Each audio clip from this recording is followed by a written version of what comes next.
वही अनाउंस नहीं होना है पाकिस्तान का, तो भी कप्तान का भी ऐलान होना है कि होगा कौन कप्तान, उस पर भी अभी बात करें। लेकिन एक सवाल छोटा सा खान साहब, ये जो अभी टेस्ट मैच का जिक्र है, जैसे अभी हसन ने कहा कि हम बांग्लादेश के ख़िलाफ़ 26 पर 6 थे, 32 पर 6, उन्होंने कहा 26 पर भी 6 थे पाकिस्तान के, तो पाकिस्तान के हाथ से मैच निकला।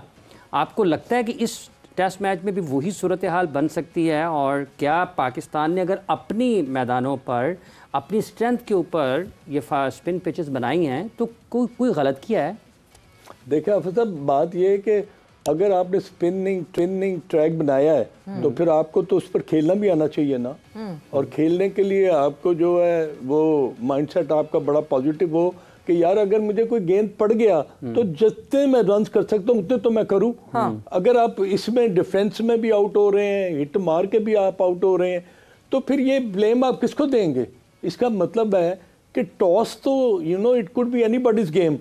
अगर इंग्लैंड जीता है तो इंग्लैंड ने अगर 260 रन कर लिए हैं तो उससे ये नहीं है कि पाकिस्तान बिल्कुल अपने हाथ जो है वो गिरा दे कि नहीं जी अब 260 तो हम नहीं कर सकते, तो इसके लिए ये है कि अब कितने रन हम कर लेंगे। No, 70 for 3। इट मीन्स कि पाकिस्तान की टीम के लिए ये पार्टनरशिप साउथ शकील की और जान मसूद की बहुत इंपॉर्टेंट है।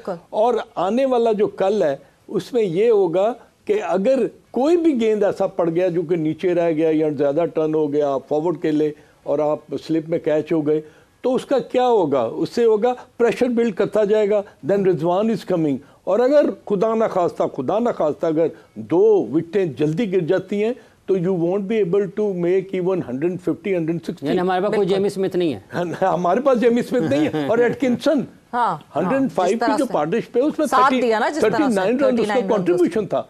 और उसने जिस तरह बैटिंग की है credit, although he scored a century ना टेस्ट मैच, तो मगर मैं ये लॉर्ड्स में की थी उन्होंने। तो मैं ये समझता हूँ कि जितना भी रन्स पाकिस्तान के बैटर्स ऐड करेंगे ना उतना इनके लिए बेहतर। अभी तो ऐड किया, अभी तो 194 रन उतारेंगे और उसके बाद फिर वो लीड चढ़ाने वाला सिलसिला होगा। हसन, जहां अभी अजहर साहब ने ये बात की है कि ठीक है जी स्पिन ट्रैक बनाए हैं तो स्पिन ट्रैक खेलने भी आने चाहिए, बट हम तो कोई चीज ही नहीं खेल पा रहे ना। सिर्फ वो उन कंडीशंस में हमारे बैटर्स परफॉर्म कर रहे हैं जो बैटिंग फ्रेंडली पिचेस हैं। बेचारे बॉलर्स उस वक्त जो हैं वो उनकी कारकर्दगी खराब होती चली गई बिकॉज उनके लिए कोई सपोर्ट नहीं था पिचेस पे। अब जब ऐसी पिचेस बनी है जिस पे आपको बॉलर्स आउटशाइन करते हुए दिख रहे हैं तो हमारे पास बैटर्स नहीं है। वैसे देखिए एक चीज तो मुझे हैरानगी होती है कि पाकिस्तान में वो चीजें जो है ना वो नुमाया की जाती हैं, दुनिया में कहीं नहीं होती हैं। एक मुझे याद है शेखुपुरा टेस्ट में जहाँ पर वसीम भाई और सुकनैन भाई की पार्टनरशिप लगी थी, 250 रन और वहाँ पर जो है अंगीठियां रख के जो है पिच को ड्राई किया जा रहा था और पिच को ड्राई किया जा रहा था। आज मैंने देखा तो यहाँ किसी ने सजेशन दी कि पंखे लगा के पिच को ड्राई किया जा रहा है मजीद इस टेस्ट मैचेस की सीरीज को जीतने के लिए। तो कुछ ऐसी ऐसी चीजें जो है वो मेंशन होकर आती हैं कि क्रिकेट से बालोतर होती हैं चीजें। ये चीजें देखें, अगर आप बैटिंग पिचेस बना रहे हैं तो आप बैटिंग पिचेस पे भी नहीं खेल पाएंगे तो दुनिया में कहाँ खेलेंगे फिर आप? आपने ऑस्ट्रेलिया जाना है, आपने न्यूजीलैंड जाना है, आप न्यूजीलैंड गए थे पास में, इंग्लैंड सीरीज में गए थे, वहां पर क्या करके आए, वहां कंडीशंस देखें डिफरेंट होती हैं। हमें हर कंडीशंस को सूटेबल रखना चाहिए और हर कंडीशंस में खेलना चाहिए। और अगर स्पिन पे आपने ट्रैक बनाया ये दो का तो यहाँ पर मेरे ख्याल में पार्टनरशिप लगनी चाहिए 2-3 बैटर्स की। और आने वाले बैट्समैन आप देख लेंगे रिजवान है, और रिजवान वो डिफेंसिव तो खेलते नहीं है, वो अटैकिंग खेलते हैं। जब भी ऐसी पिचेस पे आप शॉट मारने जाएंगे अटैकिंग खेले तो वहां उठने में खतरा तो होगा बिल्कुल। तो यही प्रॉब्लम है कि अभी तक हम बहुत ज्यादा डिफेंसिव जा रहे हैं इस पिच पे। अगेन आगे देखेंगे सेशन रिजवान कहाँ खेलते हैं attacking? Gone are the days जो रिजवान अटैकिंग खेलते थे। हसन, हमें तो सदियां हो गई उस रिजवान को देखे हुए जो अटैकिंग क्रिकेट खेलते थे। तो अटैकिंग तो खेल नहीं रहे वो आजकल। देखें अटैकिंग इसलिए कि कोई पार्टनरशिप लग रही है, बैटर्स कोई नहीं है आपके पास। ये रिजवान हो गए ऑलराउंडर के तौर पे और बाबर आजम तो खैर आउट ऑफ फॉर्म ही हो गए। और दीगर बैट्समैन मुझे बताएं कौन है? आज रामन गुलाम ने पहले मैच में सेंचुरी कर दी है, अभी हमारे मेन प्लेयर बन जाएंगे वो। मगर कितने अंडर प्रेशर खेल रहे थे आज वो नजर आ गया। जहां पर टेस्ट क्रिकेट का थोड़ा सा बेटर प्रेशर आता है और वहां पर बहुत मुश्किल हो जाता है खेलना। और अब मैंने पहले ही बताया कि इस टेस्ट मैच में 4th इनिंग पाकिस्तान की आनी है। अभी 194 रन अगर आपने करने भी है उसके बाद अपनी लीड चलानी है तो इतनी आसानी से इंग्लैंड ये टेस्ट मैच तो नहीं देता आपको। आपके 3 बॉलर्स जो है उन्होंने लेग स्पिनर भी खिलाया, राम खान को भी, और थ्रू आउट लीच भी अच्छी बॉलिंग कर रहे हैं, बशीर खान जो है वो भी अच्छी बॉलिंग कर रहे हैं।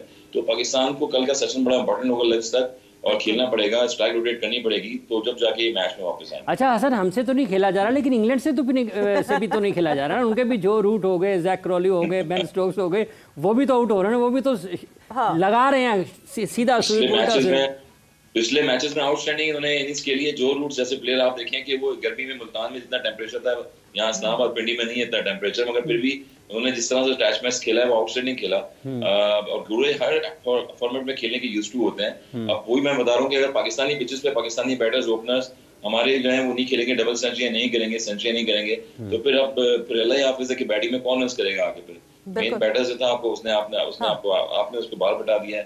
आप कामरान गुलाम से एक्सपेक्ट कर रहे हैं, आप आमिर जमाल से एक्सपेक्ट करेंगे कि शायद वो सेंचुरी कर दे नीचे से आगे।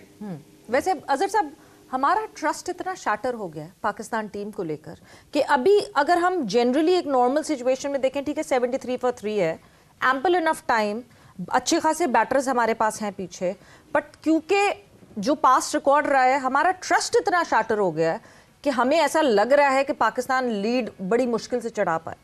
लेकिन जो सबसे अच्छी चीज़ पाकिस्तान की टीम में हुई है ना, वो सलमान अली आगा की इंडक्शन है। No doubt about it. I think उस लड़के ने सवेरा द वे ही क्या वो हमारा स्मिथ बन सकेगा?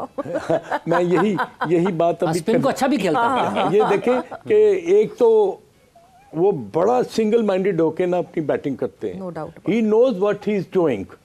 और ये एक टेस्ट क्रिकेटर के लिए या टॉप प्लेयर के लिए, एक तो वो नंबर 7 आते हैं तो उनके लिए बड़ा मुश्किल होता है कि वो टेल एंडर्स के साथ ना लंबी बैटिंग करें, तो वो उनको सारा प्रेशर खुद एब्जॉर्ब करना पड़ता है। बिल्कुल। अब उसमें वो कामयाब होते हैं। पिछले मैचेस में भी उन्होंने बड़ी आउटस्टैंडिंग देखें। हाफिज़ साहब, अगर आप टेस्ट मैच जो जीते हैं ना, तो उसमें 67 रन जो थे ना कामरान के, अब ये सलमान अली आगा के, दे काउंट अ लॉट। और वही एक पार्टनरशिप जो थी ना एंड में, उससे क्या हुआ कि जो हमारा जो टारगेट था ना, वो बजाय 240 या 230 के बजाय 290 प्लस पर चला गया। तो इसलिए उसकी बैटिंग जो है ना, वो that's always count a lot. अब जो बात मैं दोबारा रिपीट उसे करूंगा कि कंडीशंस जो है ना, उसका बहुत ही ज़्यादा इम्पैक्ट होता है सवेरा। कोई भी बॉल आपको टेस्ट क्रिकेट में नीचे भी रह सकता है, ज़्यादा स्पिन भी कर सकता है, बाउंस भी कर सकता है। तो व्हेन जो आप ड्रेसिंग रूम में बैठे होते हैं ना, जो आने वाला बैटर होता है, उसके जहन में ये चीज़ें फिर आ जाती हैं कि यार ये तो पिच जो है, ये तो सब कुछ बॉल नीचे भी रह रहा है, ब्रेक भी हो रहा है, बाउंस भी हो रहा है। तो मैं अपनी जो मैंने टेक्निक है वो कौन सी अप्लाई करनी है?